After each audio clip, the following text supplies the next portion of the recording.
പുരുഷന്മാർക്ക് പ്രകൃതി നൽകിയിരിക്കുന്ന മാന്ത്രിക ദണ്ഡാണ് അവരുടെ ലിംഗമെന്ന് വേണമെങ്കിൽ കാവ്യാത്മകമായി നമുക്ക് വർണ്ണിക്കാം. പക്ഷേ പല പുരുഷന്മാരെയും സംബന്ധിച്ചിടത്തോളം അവരുടെ ലിംഗത്തിൻ്റെ ധർമ്മങ്ങൾ, പ്രവർത്തനങ്ങളൊക്കെ എങ്ങനെയാണ് നടക്കുന്നതെന്ന് നിർഭാഗ്യവശാൽ യാതൊരു എത്തിപ്പിടിയുമില്ല. ആരോഗ്യവാനായ ഒരു പുരുഷനിൽ അവൻ്റെ രക്തചംക്രമണവും ഹോർമോണും കൃത്യമായിട്ട് പ്രവർത്തിക്കുന്നുണ്ട് എങ്കിൽ ദിവസവും 3-4 തവണ അതേപോലെ തന്നെ ലൈംഗിക ചിന്തകൾ ഉണരുമ്പോഴൊക്കെ ലിംഗം ഉദ്ധരിക്കാറുണ്ട്. ഇതുപോലെ തന്നെയുള്ള ഒരു പ്രതിഭാസമാണ് ആരോഗ്യമുള്ള ഒരു പുരുഷനെ സംബന്ധിച്ചിടത്തോളം പുലർക്കാല വേളയിൽ രാവിലെ ഉറക്കമുണരുന്ന വേളയിൽ ലിംഗം ഉദ്ധരിച്ച് നിൽക്കുന്ന അവസ്ഥ. ഈ സമാനമായ പ്രതിഭാസം ഒരാൾ ഉറങ്ങുമ്പോൾ അല്ലെങ്കിൽ ഉറക്കത്തിനിടയിൽ 3-4 തവണ സംഭവിക്കാറുണ്ട്. എന്നാൽ ഇതൊക്കെയോ എന്തോ കുഴപ്പമാണെന്ന് ധരിച്ചു വെച്ചാകുന്ന കുറേയേറെ പുരുഷന്മാർ നമ്മുടെ ഇടയിലുണ്ട്. ഇതിൻ്റെ കാരണമെന്ന് പറയുന്നത് അവർക്ക് ലൈംഗികതയെക്കുറിച്ചുള്ള അജ്ഞത തന്നെയാണ്. ഉദ്ധാരണം എന്ന പ്രക്രിയയിൽ ശരീരം മാത്രമല്ല പങ്കാളിയാവുന്നത്, മനസ്സിന്, നമ്മുടെ തലച്ചോറിന് അതിനകത്ത് വലിയൊരു പങ്ക് വഹിക്കാനുണ്ട്. ഇത് മിക്ക ആളുകൾക്കും അറിയില്ല. അതായത് തനിക്ക് ഉദ്ധാരണ പ്രശ്നമുണ്ട് എന്ന് ഒരു വ്യക്തി ചിന്തിച്ചു കഴിഞ്ഞാൽ ഉടനെ തന്നെ ആ വ്യക്തിക്ക് അപ്രകാരത്തിലുള്ള ഒരു അനുഭവം നേരിടാറുണ്ട്. കാരണം ഈ ചിന്തയെ അല്ലെങ്കിൽ നമ്മുടെ ലൈംഗിക വികാരങ്ങളെയും താല്പര്യങ്ങളെയും ഉദ്ധാരണശേഷിയും ഒക്കെ നിയന്ത്രിക്കുന്നത് നമ്മുടെ മനസ്സും തലച്ചോറുമാണ്. എന്നാൽ പലപ്പോഴും ഇത്തരത്തിലുള്ള ഒരു തോന്നൽ കൊണ്ട് പലപ്പോഴും പലർക്കും ഉദ്ധാരണം വേണ്ട വിധത്തിൽ സംഭവിക്കാറില്ല. ഉടനെ പോയി വയാഗ്ര ഉൾപ്പെടെയുള്ള ചില മരുന്നുകൾ നമ്മൾ പല പുരുഷന്മാരും കഴിക്കാറുണ്ട്. ഇതിൻ്റെ പ്രശ്നം എന്താണ് എന്ന് ചോദിച്ചു കഴിഞ്ഞാൽ വയാഗ്ര പോലെയുള്ള മരുന്നുകൾ യഥാർത്ഥത്തിൽ ലൈംഗിക അവയവത്തിലേക്കുള്ള രക്തപ്രവാഹം വർദ്ധിക്കുക മാത്രമാണ് ചെയ്യുന്നത്. അപ്പോൾ ലൈംഗിക താല്പര്യമില്ല എങ്കിലും രക്തപ്രവാഹം ആ ഒരു അവയവത്തിലേക്കുള്ള രക്തപ്രവാഹം വർദ്ധിക്കുന്നതുകൊണ്ട് സ്വാഭാവികമായിട്ടും ഇത് ഉദ്ധരിച്ച ഒരവസ്ഥയിലേക്കാവുന്നു. അതായത് 25% അവയവത്തെ 80% ഉയർത്തുകയാണ് ഇത്തരത്തിലുള്ള മരുന്നുകൾ ചെയ്യുന്നത്. ഇതിൻ്റെ പ്രശ്നം എന്താണ്? നമുക്ക് ഗുരുതരമായ ആരോഗ്യ പ്രശ്നങ്ങൾ ഉണ്ടാകുക എന്നുള്ളത് മാത്രമാണ്. പലപ്പോഴും നമ്മൾ മനസ്സിലാക്കേണ്ട ഒരു കാര്യം, ഉദ്ധാരണ പ്രശ്നങ്ങൾ നേരിടുന്നവരിൽ 14% പുരുഷന്മാർക്ക് ഹൃദയ സംബന്ധമായ ചില ആരോഗ്യ പ്രശ്നങ്ങൾ ഉണ്ട് എന്നുള്ളതാണ്. ഇനി വയാഗ്ര ഉൾപ്പെടെയുള്ള മരുന്നുകൾ കഴിക്കുന്ന വ്യക്തികളെ സംബന്ധിച്ചിടത്തോളം പലപ്പോഴും ലൈംഗിക ബന്ധത്തിനിടയിൽ മരണപ്പെട്ടു, അങ്ങനെയുള്ള വാർത്തകൾ നമ്മൾ കേൾക്കാറുണ്ട്. അതായത് ഇത്തരത്തിലുള്ള മരുന്നുകളൊക്കെ നമ്മുടെ ആരോഗ്യത്തെ നശിപ്പിക്കുന്നു എന്ന യാഥാർത്ഥ്യം നമ്മൾ കൃത്യമായിട്ട് മനസ്സിലാക്കുക. ഇതുപോലെ പലരുടെ ഒരു തെറ്റിദ്ധാരണയാണ് വലിപ്പം വർദ്ധിക്കുവാൻ വേണ്ടിയിട്ട് മരുന്നുകളോ ലേപനങ്ങളോ എന്തെങ്കിലുമൊക്കെ ചെയ്തു കഴിഞ്ഞാൽ വലിപ്പം കൂടുമെന്ന്. ആദ്യമായിട്ട് നിങ്ങൾ മനസ്സിലാക്കുക, പുരുഷൻ്റെ ലൈംഗിക അവയവത്തിൻ്റെ വലിപ്പം എന്ന് പറയുന്നത് അവരുടെ പാരമ്പര്യവുമായിട്ട് ബന്ധപ്പെട്ടിരിക്കുന്നു. അതായത് അവരുടെ അച്ഛൻ്റെ അമ്മയുടെയൊക്കെ അല്ലെങ്കിൽ പൂർവികരുടെ ശരീരഘടനയും പാരമ്പര്യവും അനുസരിച്ചാണ് പുരുഷൻ്റെ ലിംഗത്തിൻ്റെ വലിപ്പം നിർണ്ണയിക്കുന്നത്. ഇനി തീരെ ചെറിയ വലിപ്പമുള്ള ഒരു വ്യക്തിയെ സംബന്ധിച്ചിടത്തോളം ലൈംഗിക ബന്ധം സാധ്യമാകില്ല എങ്കിൽ അത്തരക്കാർക്കാണ് സർജറി ചെയ്യുന്ന ഒരു രീതി നമ്മൾ സ്വീകരിക്കുന്നത്. അടുത്തതായിട്ട് നമ്മൾ മനസ്സിലാക്കേണ്ട ഒരു കാര്യം, ലിംഗത്തിൻ്റെ നീളം വർദ്ധിപ്പിക്കുവാനൊക്കെ വേണ്ടിയിട്ട് ചിലർ ചെയ്യുന്ന പരിപാടികളാണ്.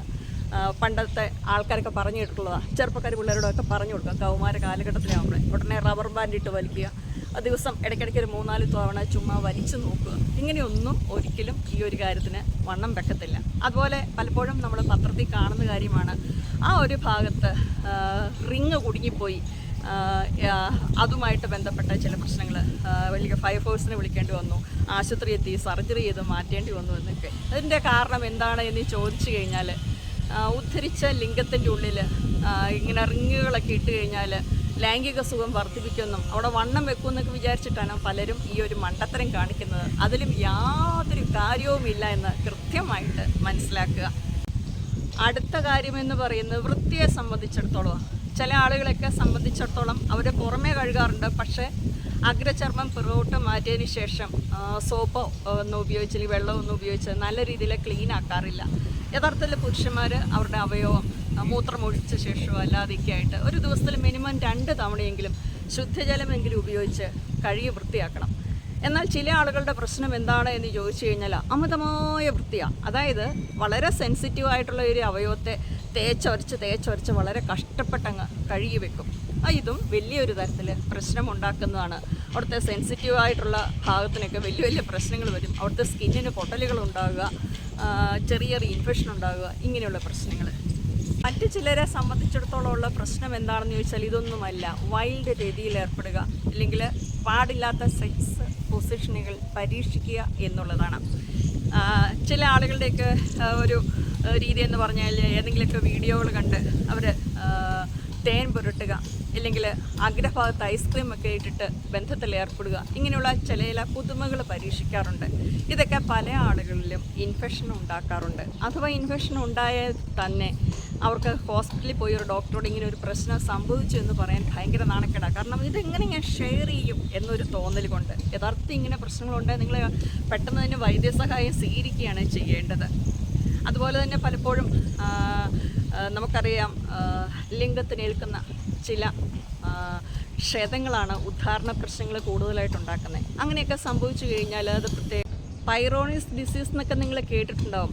ഈ ഒരവസ്ഥ പുരുഷന്മാർക്ക് സംഭവിക്കുന്നത് അവരുടെ ലിംഗത്തിൽ ഏൽക്കുന്ന ക്ഷതങ്ങൾ കൊണ്ടാണ്, അല്ലെങ്കിൽ പാടില്ലാത്ത തരത്തിലുള്ള അതികഠിനമായ ചില പൊസിഷനുകൾ പരീക്ഷിക്കുന്നതുകൊണ്ട് അകത്ത് ഞരമ്പുകൾക്കൊക്കെ സംഭവിക്കുന്ന, അല്ലെങ്കിൽ അകത്ത് സംഭവിക്കുന്ന ചെറിയ ചെറിയ ക്ഷതങ്ങളും ഒടിവുകളുമൊക്കെയാണ്.